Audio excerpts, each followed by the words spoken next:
This is Covering the Spread. Here are your hosts, Jim Saunders and Dr. Ed Feng. What is going on, everybody? Welcome into Covering the Spread. That's right here on the FanDuel Podcast Network and numberFire.com, where today we are getting you set for UFC 251 at Fight Island by talking with Megan Nunez to break down her favorite bets for Fight Island this weekend. My name is Jim Saunders. I am a senior writer and analyst for numberFire.com, joined here as always by Ed Feng. You can find his work over at thepowerrank.com. Ed, Fight Island coming up this weekend. How you doing? I'm doing good. I bet it's going to be pretty hot out there in the desert. I can't imagine. I hate heat. It's been like 90 degrees here in Syracuse for the past week. Yeah. And I live in an apartment. We don't have central air. We have window units. They can't keep up. It's terrible. I hate it. I hate everything. Yeah, it's been in the mid 90s here too. And every day, I can only run about mid-morning, and every day it's higher and higher in the 80s when I go out. So hopefully it's going to cool off pretty soon. I think tomorrow. I think I would be running at midnight. If I don't run, because that'd be terrible. But if I were to run, kudos to you for still doing it. But if I were to, it would have to be whatever the coldest moment of the day was, because I would I bike on our exercise bike in our apartment. That makes me so sweaty that I gain 16 pounds in sweat. I know the sweat's leaving me, and that doesn't work conversion-wise, but it's drenched. I can't imagine running in that. Yeah, well, I can legitimately lose 5 pounds of water weight right now. But yeah, I kind of need to do it. Otherwise, I'd be so unhappy that I would just come on the show and curse you out when we have the intro. So honestly, that'd be pretty fun. I'm not opposed. Maybe we can work on that. And one thing that could lead to that is changes in the college football schedule, because the Ivy League sounds like they're trending towards pushing back their season until the spring, which is something, Ed, you brought up in March about how college football might be played in the spring. And I don't think it's been officially announced yet, but it sounds like that's the way it's trending. We had talked about it then, but I kind of don't hate the idea of having college football players not being exposed to a deadly virus when there's no vaccine, but also B, having football, if the NFL plays in September through April, that kind of sounds better to me. I don't know. Yeah. I don't know if we're actually allowed to say it, but I think we did talk about the 9 straight months of football. Yeah. NFL kicks off September 10th, goes through the Super Bowl. Next week, college football kicks off. Yeah. And, we're all so busy during football season. We're doing 2 shows a week, getting people ready for college football in the NFL. We'd probably scale that back to 1 show a week. Maybe a second one every once in a while to do another sport. I often don't watch as much NFL as I would like, so I can spend some time with my family and, would be able to do that a little bit more. I think what's really interesting about this Ivy League situation is that it just shows you the difference between the NFL and college football, right? University presidents will strongly consider what the Ivy League's doing because it's their colleagues, the presidents of those universities that are making this decision. And there's just, there's so many people that have the power to push college football off to the spring. And given the state of our country right now, I think that's definitely the prudent thing to do. Right. You give yourself, a decent chance that there's a vaccine by the end of the year. I certainly wouldn't count on it, and Sure. I don't think it's anywhere near 100%. But you give yourself a chance, and I think that would make all parties a lot happier, especially about the safety of playing the game, because the game's going to spread the disease. That I don't think there's any way around that. Right. And what intrinsic value is there in playing college football in the fall versus the spring? What do you gain by having it earlier? You gain revenue 5 months earlier. That's true. That's right. You're right. So, a lot of these athletic departments might need a loan of X million dollars to hold it over. So there's that. I don't know. You get the mental health of the fans that want to see college football happen in the fall. There are reasons why they want to do it in the fall. And I understand that, these conference commissioners are saying that spring is our last option. But, Unfortunately, it's a good option, and I think they'll agree. really like the ratings bump they're going to get in the spring. Oh my goodness. Well, yeah. So you mentioned you don't get to watch as much NFL. I don't get to watch as much college because like I have to work all day Sunday, and it would be terrible of me to like ignore my fiance for entire weeks at a time because I want to watch college football Saturday and the NFL on Sunday. I have to have a day where I could be like free, or else I'm just being a bad partner. So like honestly, if they could push college football back to February or whatever, I'm all in. I think that sounds optimal to me, especially because it like safeguards these athletes and these coaches from an infectious disease that can have long-lasting ramifications. So I don't see a downside personally. I think what the Ivy League is doing, I hope it catches on, because let's get that vaccine before we put these unpaid athletes out there in danger, essentially. Yeah, absolutely. Well, we're going to talk some more sports that are still going on right now in just with Megan Nunez. You can follow Megan on Twitter at Megan Making Money. She is now doing weekly videos for FanDuel Sportsbook. Those go up on her Twitter page and the FanDuel YouTube page. So make sure you follow Megan on Twitter at Megan Making Money and subscribe to the FanDuel YouTube page. Today we're talking UFC 251. We're going to talk about her getting into horse racing because a lot of us have picked up new sports for betting during the pandemic, and I think she has an interesting process in how you get into those sports. We're going to talk with Megan about that in just 1 second. First, a quick reminder, I guess not a reminder, but a quick announcement. We're not going to have a show next week. I am out all of next week. Ed is also going, you think you're going on vacation, right? I hope you're going on vacation. I hope you're going on vacation. That's the plan. Yeah, I mean, we'll see. Everything's a moving target at this point. But I will be out next week, so no show next week. We're going to come back the week after that with Dan Zimborski of Fangraphs.com. He's the creator of Zips, which is a tremendous projection system. We're talking about how much variance actually increases in a 60-game season. So I'm looking forward to that to preview MLB opening day. But to make sure you get that podcast when that goes up, make sure you are subscribed to Covering the Spread wherever you get your podcasts. We are on Apple Podcasts, Spotify, Stitcher, the Google Play Store, iHeartRadio. You name it, you can find us there. Please subscribe, rate, and review the podcast. And again, no show next week. Back at it the week after that with Dan Zimborski to preview Major League Baseball. Before we talk to Megan, though, we do want to go back to last week. Had a couple of bets for NASCAR Indianapolis. Got kind of close on one and almost got over the edge there. Covering the past. All right, so last week here on the show, we were talking some NASCAR once again, getting you set for the Brickyard 400 or the Big Machine Hand Sanitizer 400 at Indianapolis. And I mentioned that I like Ryan Blaney at 11-1 and Eric Almirola at 42-1. Blaney was 11-1 and closed there. Almirola closed at 31-1. So good amount of value in Almirola. Blaney started the race in 12th, and he was up to 6th on the opening run. And then the poo hit the fan in his first pit stop. He was in his pit stall. There was a giant pileup on pit road, and one of his crew members got pinned against his car. It was frightening to watch. He's apparently okay, but frightening to see, and it damaged Blaney's car. So he has to pit for an extended amount of time. Goes all the way to the back. I'm dead set watching his lap time, seeing if he's fast enough to gain that ground. He's working his way forward, back into the top 10, and then he wrecks. So Ryan Blaney finished 30th. Not great. Almirola, though, was better. He started that race in 5th, and he was running really well early in that race, but then he had a vibration. He had to pit, and he set himself back. He was running back in 15th for a while, eventually clawed his way back, and Almirola was restarting in 3rd position, which is 2 laps left, so he had a chance there. He's right behind his teammate Kevin Harvick, but Harvick got the better push on the outside lane. He pulled away on the restart, so Almirola finished 3rd. I think that's pretty good for someone who was 42-1 at the time. That's his 5th straight top 5 finish, but couldn't quite pull it out. So Almirola almost came through, couldn't quite get it, but I still feel pretty good with the process behind that bet. And we did not talk about Southampton last week here on the podcast, but we did talk about them 2 weeks ago, and the general thought process for you was they're undervalued based on the numbers you have over at the Power Rank, and we didn't discuss them last week, but then they went out and beat Man City, so you got to feel pretty good about that. Or more confused than ever.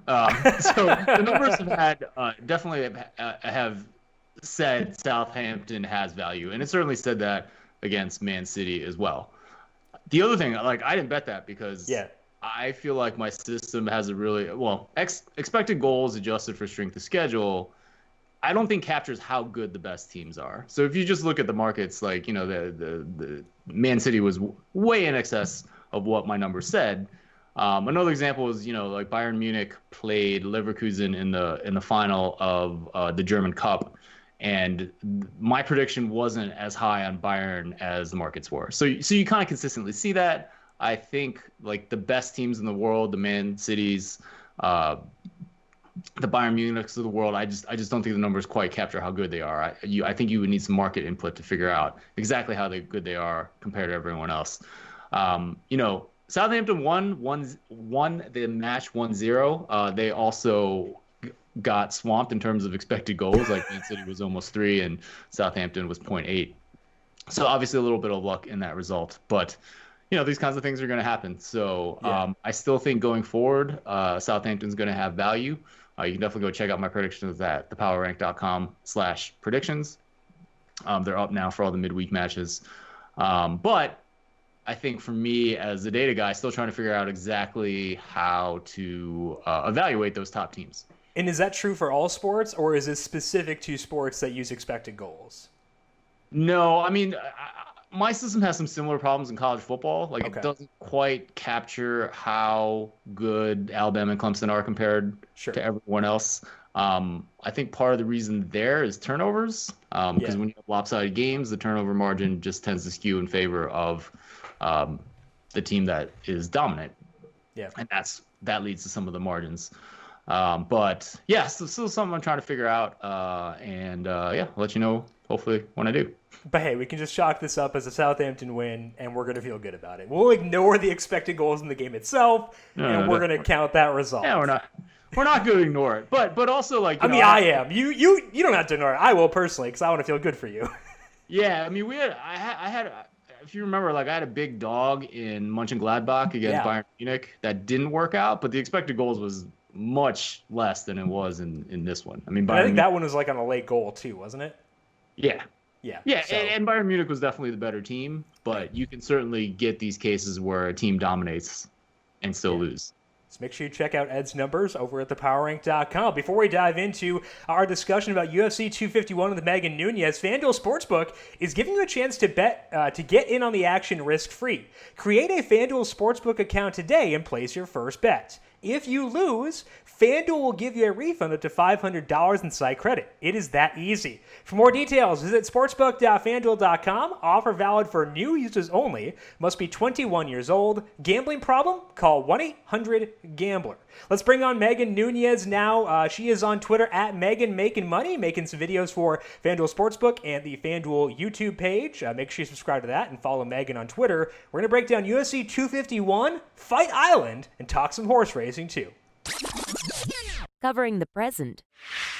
Let's welcome Megan Nunez into Covering the Spread to break down Fight Island in UFC 251. Megan, I appreciate you making the time to come on here today. How you doing? I'm doing great. I appreciate y'all having me. Absolutely. I'm excited to break this down because Fight Island is pretty wild. It's another product we have of the COVID-19 world we're living in. But just for you personally, like, how have things been the past couple of months? Like, how have you been, holding up, I guess, in a very strange time in our world?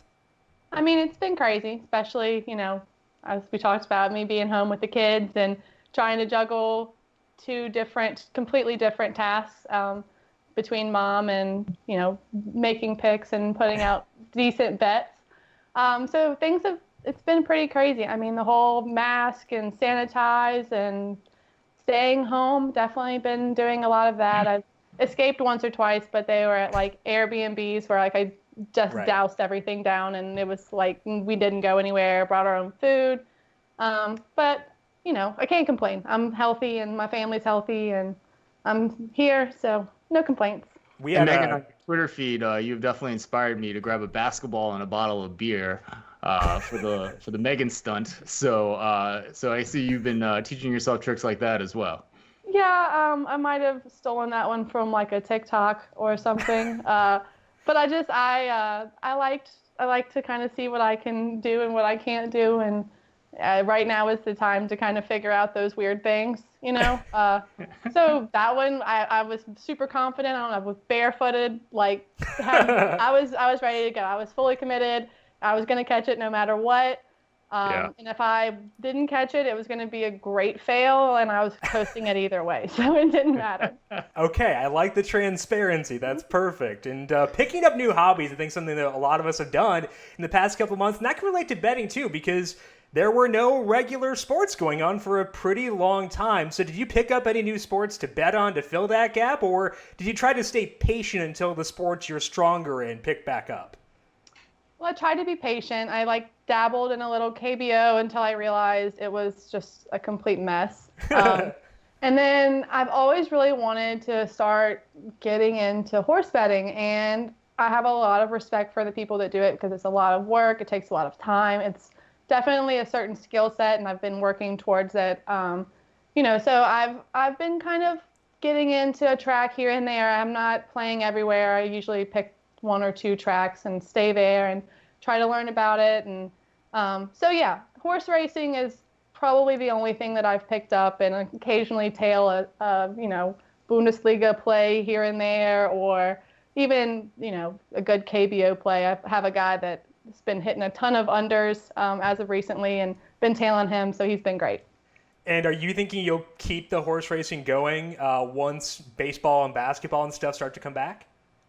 I mean, I feel like I will. It probably won't be as big, especially if I get football and my SEC football back. And but I love the horses. They have been so much fun. It's completely scratched the itch of wanting to have action, because literally you can put, whether it's 50 cents to $100, you can put it down. You wait for your race. It's over in a minute. And you're your blood's pumping, you're excited, you're screaming, and then, literally one bet like that could hold you over all day. It's great. So yes, they will probably stay in my handicapping, repertoire. Megan, let's get into the UFC card. It's an interesting one because it's on Fight Island in Abu Dhabi. So is there anything about this location that makes you want to bet it more, or maybe want to bet it less? Tell us about what you're thinking in terms of the location. Well, I'm always a little hesitant with betting UFC because, you could have a huge, juiced favorite go in there and they make the wrong move, and they're done, and all of a sudden you've paid a ton of juice and you essentially are a lot sadder about your bet. But with Fight Island, I've been so excited for this to actually happen. I'm pretty much kind of just throwing money out because I'm while I am hesitant because it is a new place, there's no one's, been there. People are traveling all over the world. It's an 11-hour time difference from their usual Vegas fights. I think it's 8 hours from me, but 11 hours from them.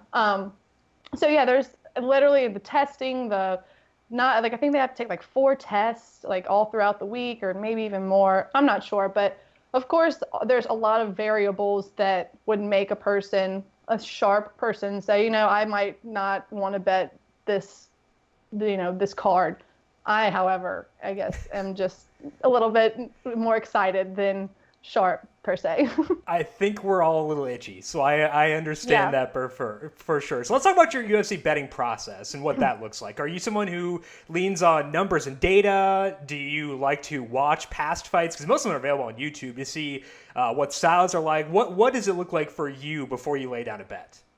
Well, for me, and I'm not an expert in UFC, so I enjoy watching it so much. It's so entertaining for me.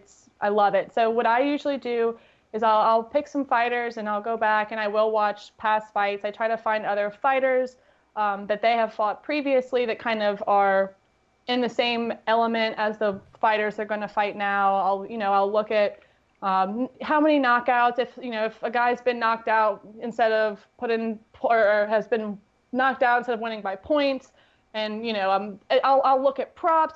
It's all about how the fighter is. And it's more of an eye test for me. And especially I love fighters with like a lot of swag, and they walk into weigh-ins and they're like ready to rip someone's face off, or even the opposite, if you walk in and they're like quivering and bent over because they had to make weight and they're just completely just done, like I'm not, that will definitely go towards my bet as well. I mean, you gotta look at all of the variables when you're betting UFC instead of just numbers, because at the end of the day, they're two people getting into an octagon, ready to take each other's heads off, and you don't really know how it's going to play out. Well, I think the tough part with data, too, is that you don't know in what context that those numbers came, because every fighter is so different. So even if they have a good record, you have to adjust for who they were facing, the strength of that person, and stuff like that. So I think I understand, too, why you'd want to lean more on eye test there. Right. Yeah, I'm just not a big – and that's the same way with a lot of the other sports that I cap. I think that – I mean, these are people, besides the horses, these are like people that every day it's a different day for them. It could be their best day or it could be their worst day, and you don't know where you're getting the fighters or your quarterback or your pitcher, whatever. They're people at the end of the day, so you have to be invested in watching them and learning how they fight and learning the type of person they are and how it can, gravitate towards how they perform. Megan, you said something super interesting there, right? I mean, you're looking at guys at the weigh-in that have dehydrated themselves so much that they look a little woozy and might not be able to get that fluid back in them by fight night. That's what you're saying, right? Right. I mean, can you imagine like having to cut weight to the point where you are almost passing out on stage and then have to rehydrate, refuel, get your brain, because after you lose all of that hydration, all of that nutrients, your brain has to be completely fried too. So, you're having to not only refuel your body, but your mind. You can't go in there after being completely dehydrated and, lack of food and sleep or whatever, and go in there and think that you're going to be able to win because your right. Mind's not there and your body's not there. Well, and plus you're probably running to lose all that water weight, which is not exactly a great taper. Awesome. So the headliner is Kamaru Usman versus Jorge Masvidal. Usman's the heavy favorite at minus 300 at FanDuel Sportsbook. Tell us what you see in this fight. Well, I would tell you guys, but I do have a little show coming on later in the week that will give you my pick for that fight. I kind of break it down a little bit and give you a little Jorge Masvidal and Usman background. Okay. So we can talk a little bit about it, but I don't want to disclose who my pick is yet. What are you seeing in this fight? What are the styles of the fighters that you are focusing on when you're trying to dissect this one?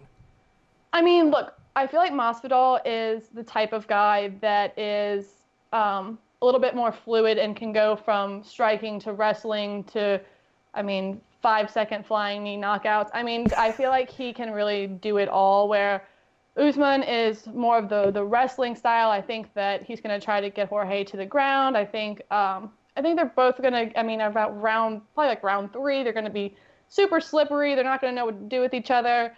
And I think that's, where we're going to see the fight start to tilt. And, again, it could be round 1 and it could be something crazy like, Usman could come out and just put him in submission, or Masvidal could do some crazy off the gate or flying knee. Who knows? It's UFC.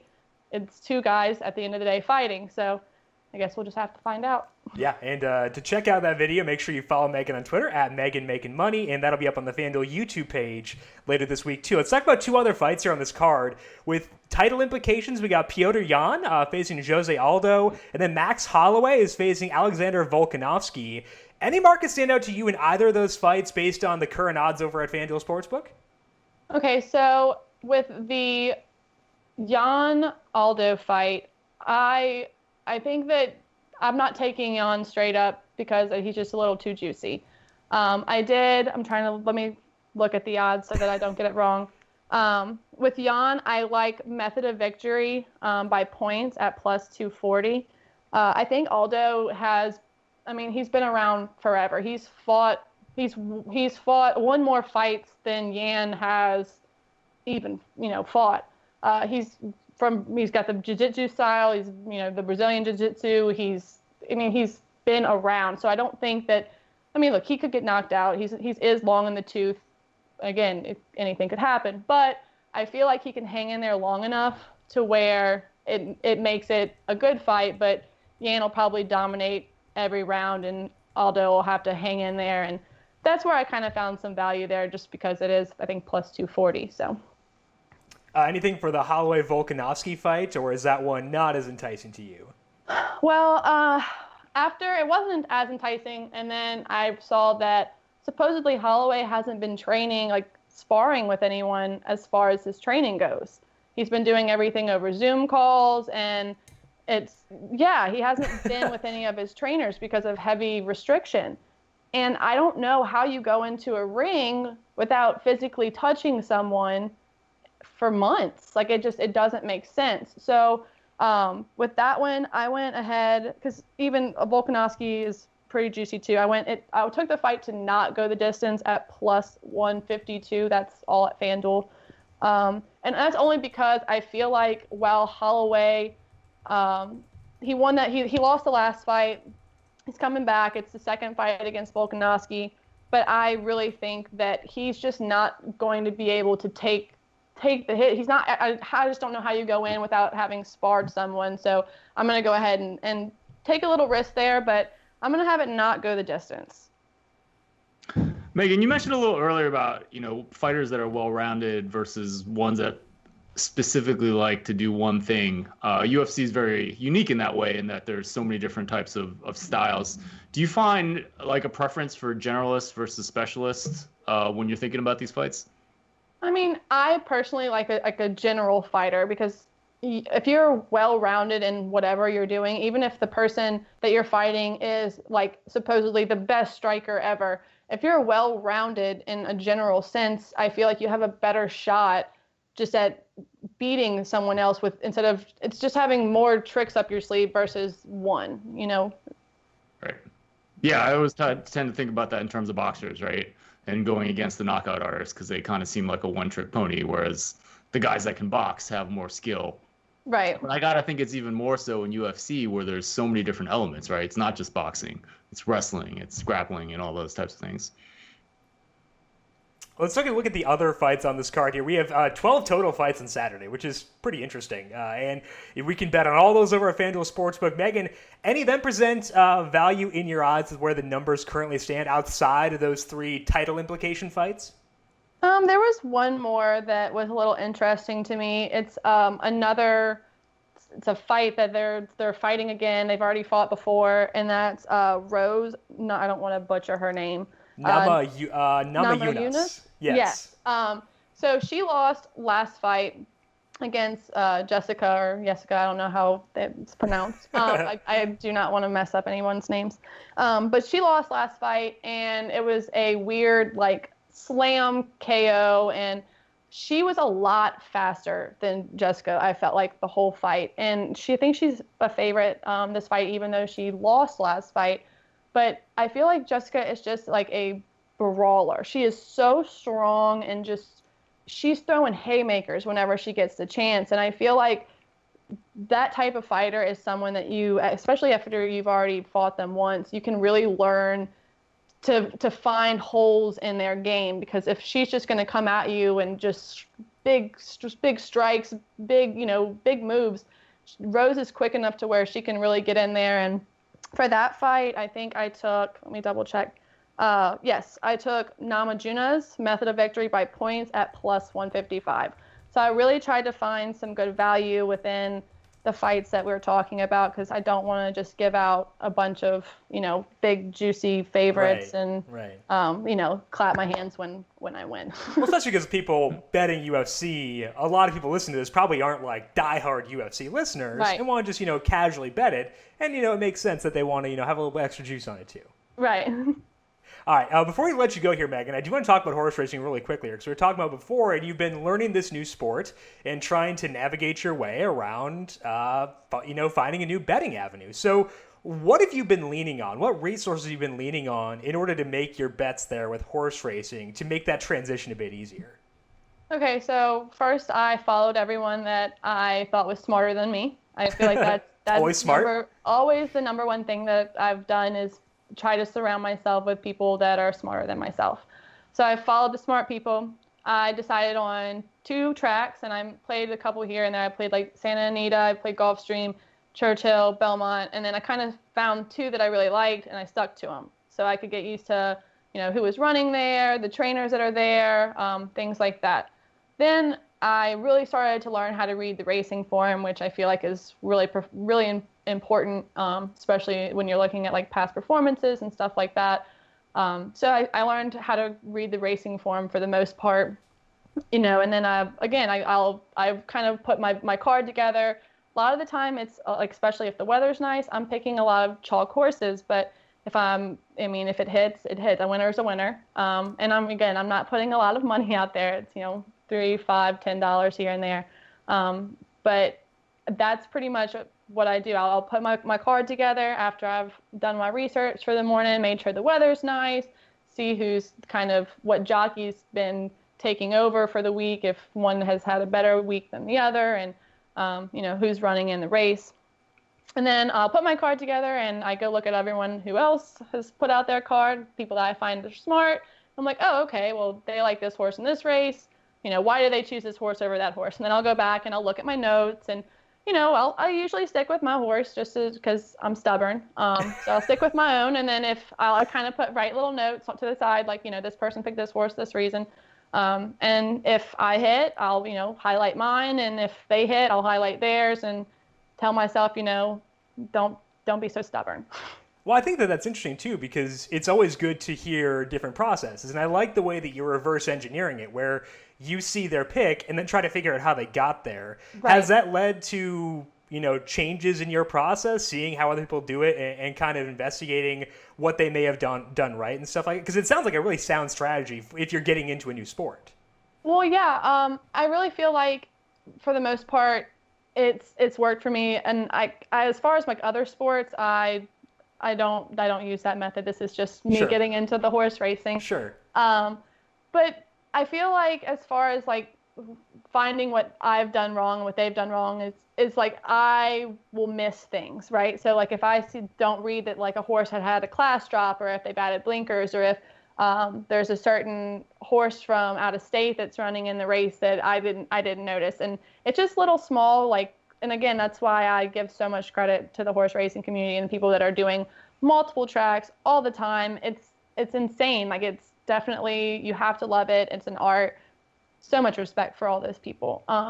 So with me, it's just, again, it's fun. It's kind of scratched the itch. It's and I like horses. They're really pretty. I think that's the girl in me.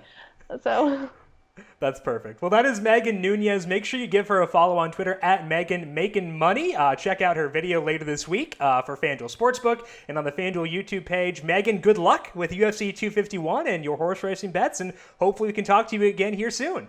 Thank you. And also, is it your birthday today? In theory. I try not to reference or happy birthday. Thank you. I wanted to make sure to throw that out there. I've been wondering why there's this little birthday cake on our Skype wall. Cal found that too. I didn't even see it, so I was confused about it, and I'm just confused. You forgot today was your birthday, I'm so sure. I try to pretend it's not happening at all times, but thank you. I do appreciate that. Absolutely. I hope it's a great one. Covering the future. Big thank you once again to Megan Nunez for swinging by and breaking down UFC 251 at Fight Island. Follow her on Twitter at Megan Making Money, and make sure you check out that video as well on the FanDuel YouTube page. And Ed, I thought the discussion around adding a new sport and constantly, reevaluating your process, I thought it was A, a good discussion to have because a lot of us are adding new sports, but also B, I think that's probably a smart recommendation too as we look into new sports, just constantly reevaluating your process while also being cautious to not over tinker with your process too. Yeah, for sure. I mean, I think with any sport, you should always be trying to improve. Whether, for me, that's obviously improving my models, but also watching more of the game and understanding the nuances behind what's going on. So, yeah, I mean, I think, when you get into a new sport, you're just trying to learn. But I feel like you should always be learning, even if it's your specialty. Yeah, absolutely. There's always more we can learn. Listening to smart people is always good advice as well. So big thanks to Megan for coming on and talking about all that. Let's take a look at covering the future for this week. And Ed, a thing that we've been discussing ever since the Bundesliga came back was looking at home field with no fans. And the data on that keeps on getting more robust as we add sports back between the Bundesliga and now the EPL being back. What does that additional data tell you about home field when there are no fans present? Yeah, so I've been looking at this, and I've talked about it a little bit on this show. I've been getting all my data from fbref.com, the sports reference family of sites, which is where I'm getting my expected goal stuff as well. But it's been kind of perplexing because road teams have scored more goals than home teams since they've been back in the Bundesliga, which is not supposed to happen. Clearly a small sample size effect. The Premier League started next, and their home field advantage is actually doubled with no fans. And people ask me, well, what's going on? It's like, it's just randomness, right? It's just randomness. It's gonna, we saw regression to a home field of 0 in the Bundesliga.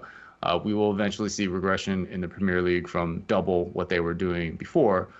But what we can do is actually just collect that all together, and then we can also take the 2 other leagues in Spain and Italy and add that in as well. If the French can get their act together and start playing football again, I will add their data in as well, because they're definitely the top 5 leagues in Europe. So when you look at all 4 of those leagues, you had a home field advantage about 0.3 goals over 1,000 matches before the shutdown happened. That's pretty consistent with what the Premier League has had the last couple years and the Bundesliga as well. So after the restart, the home field advantage has been about 0.122 goals. So essentially that's saying about a 60% reduction in home advantage. I think that's the right ballpark. Could be 50%, could be 80% reduction. I think it's the right ballpark. When you do the calculation, it's 237 matches. Your error is about 0.132. So it's essentially the size of what that advantage is. And if the rough estimate is that, about 80% chance that there's actually a home field advantage without fans. And I think that's right. I was always expecting that there would be a little bit of a home advantage. So, we're still going to keep collecting data. Going to look at MLB when that comes along as well. Although I kind of started looking at it a little bit, and just like the NFL last year, there was no home advantage last year in baseball. Which is always disconcerting, especially in baseball when the home team has the advantage of batting last as well. Right. So, the NBA is being responsible and all playing at neutral sites like the health authorities want them to, so we're not going to get any data there. But, between European soccer, between baseball, I think we'll get a little bit of an estimate, and we will use that for the NFL this fall. So if you had, in theory, NFL starts up now out of nowhere, are you thinking a point I'm thinking for a home point. field? Okay. I'm thinking a point. But, that's an ongoing situation. Now, What actually complicates things is the NFL isn't doing the health responsible thing and saying no fans or, very few fans in the stadium. They're saying, let's leave it up to the local authorities, which to me is a cash grab that says, if you can get away with it, pack your fans in there and make your money. So that is an interesting complicating aspect as well. That might be something, that's definitely something. If they're filling up the stadium in Jacksonville, then you got to account for that. Yeah. And so we'll go back to, I got to look. I think the average over the last 5 years, home field in the NFL is 2 points. Yeah. It was really low when you add in last year's data. And that kind of continues the trend of decreasing home advantage in both NFL and college football. Mm-hmm. There'll be a lot of nuance to it, and hopefully I'll get it right when I start posting the predictions on my site. Well, and we'll have more data by then too, which is reassuring because more data is never a bad thing. That is for sure. For my covering the future, I'm going to talk here about the Chicago White Sox. And they're a team we have discussed before on this podcast. And when we talked about them before, it was pumping up Yoán Moncada as the league MVP. And that was 75-1 at the time.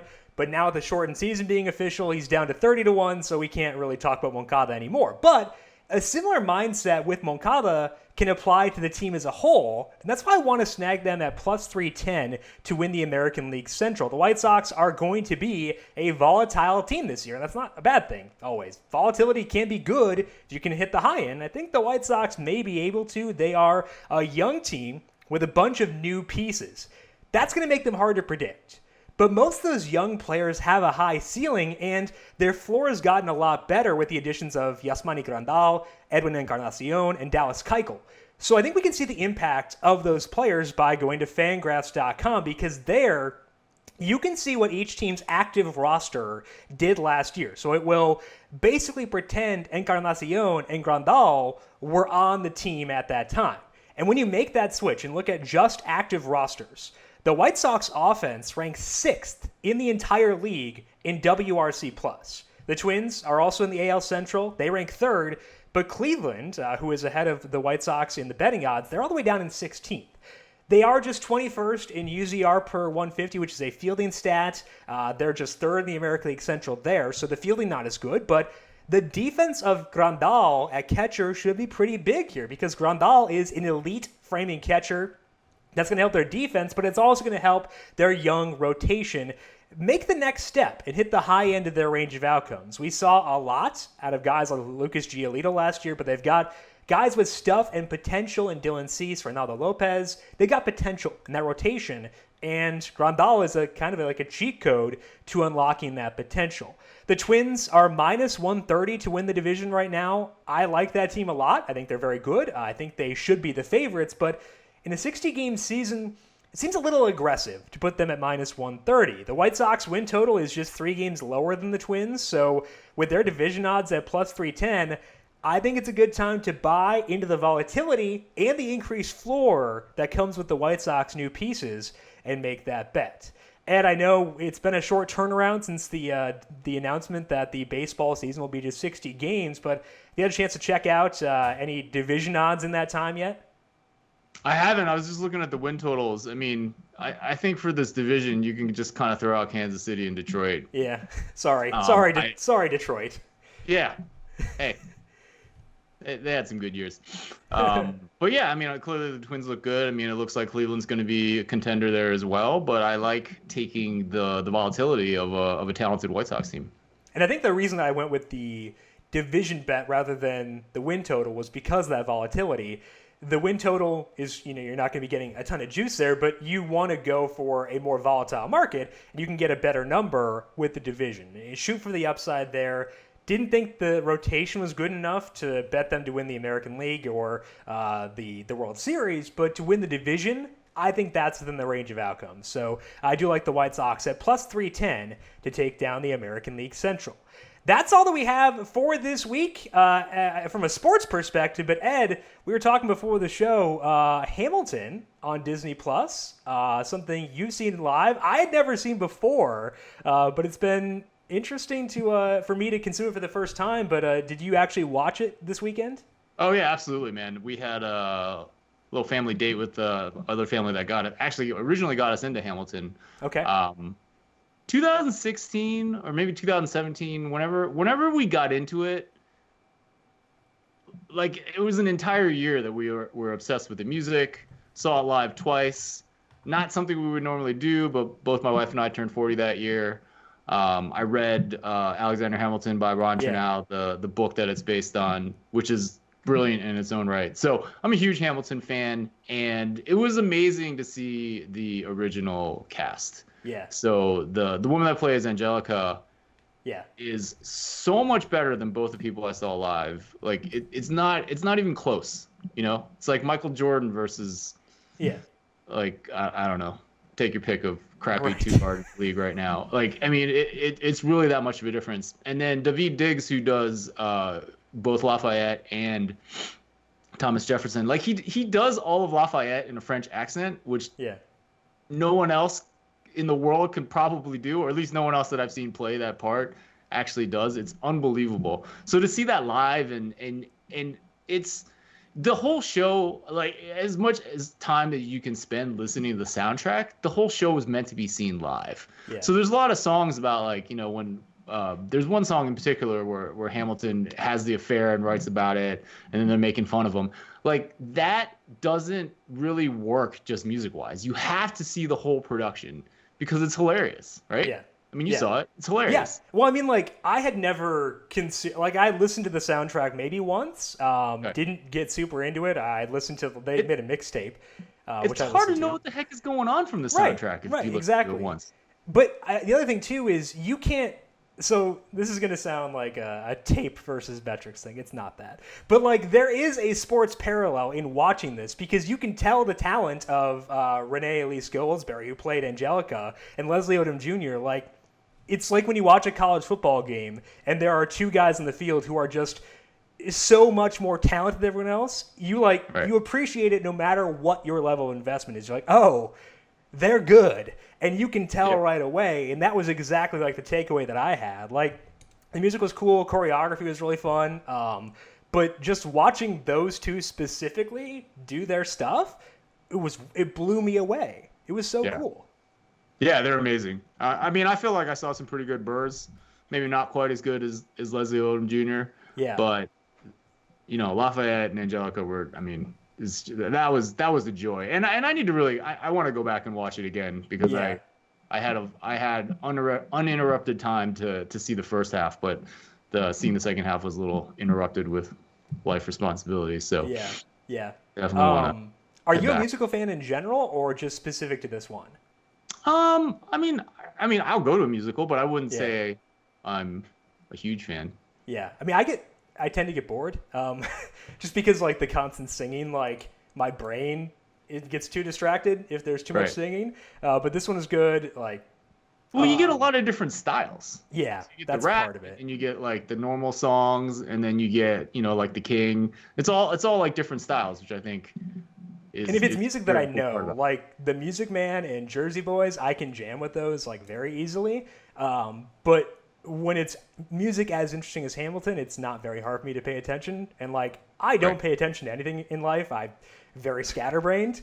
But they held my attention for the entire 2 hours and 50 minutes. So it was a lot of fun for sure. Even if you're not a huge musical fan, I think that definitely worth checking out. And I'm glad that I finally got to see it because I feel like I can now appreciate it for what it actually is. Lin-Manuel Miranda also has a movie coming out. I think it's next year now, called In the Heights. And oh, cool. One of the actors from Brooklyn Nine-Nine, who she plays Rosa Diaz, Stephanie Beatriz is in that. So pretty excited to watch that one too. It should be fun. Is that the same idea where they just filmed the Broadway? I think that one might actually be a movie because I don't think she is a stage actor. And this is just specific to her because she's the one I know who's in it. But she's like a TV actress. So. And I think that's another thing where like I listened to the soundtrack and I'm like, I don't understand what is going on. Right. I just don't get it. Give me the whole thing. I would love to go see it. Right. But yeah. Sweet. Now I got something to look forward to. Exactly. Whenever we get a vaccine. Let's not get the virus. We can go back to the movies and enjoy all this great stuff. That is all that we have for today. Final reminder, no show next week. Back again the week after that. Talking with Dan Zimborski of Fangraphs about his Zips projections and the impact on volatility of a 60-game season. Big thank you again to Megan Nunez for swinging by, talking about UFC 251 at Fight Island. Make sure you follow Megan on Twitter, Megan Making Money, and check out her video, which will be on the FanDuel YouTube page later this week. Ed, what's going on for you at the Power Rank and on the Football Analytics Show? Yeah, please sign up for my free email newsletter at thepowerrank.com. Usually you'll get predictions for the NFL and college football when that does happen. A sample of my best stuff I usually save for paying members of the site. But also in August, I'm planning a lot of the work that I've been doing over the past couple months with football analytics. So really excited to tell you more about that. So make sure you sign up for that newsletter. That is a tease. Make sure you find Ed on on Twitter at thepowerrank and thepowerrank.com as well. I am at Jim Sannes, JimSannes. You can also follow the FanDuel Podcast Network at FanDuel Podcast. Big thank you to Calvin Theobald, as always, our video producer for running the video side of things here today. Thank you, Cal, and thank you to everyone for tuning in. Hopefully things will go well for you at UFC 251 if you decide to dive into some of those bets that Megan recommended, and we'll talk to you once again in 2 weeks. This has been Covering the Spread right here on the FanDuel Podcast Network.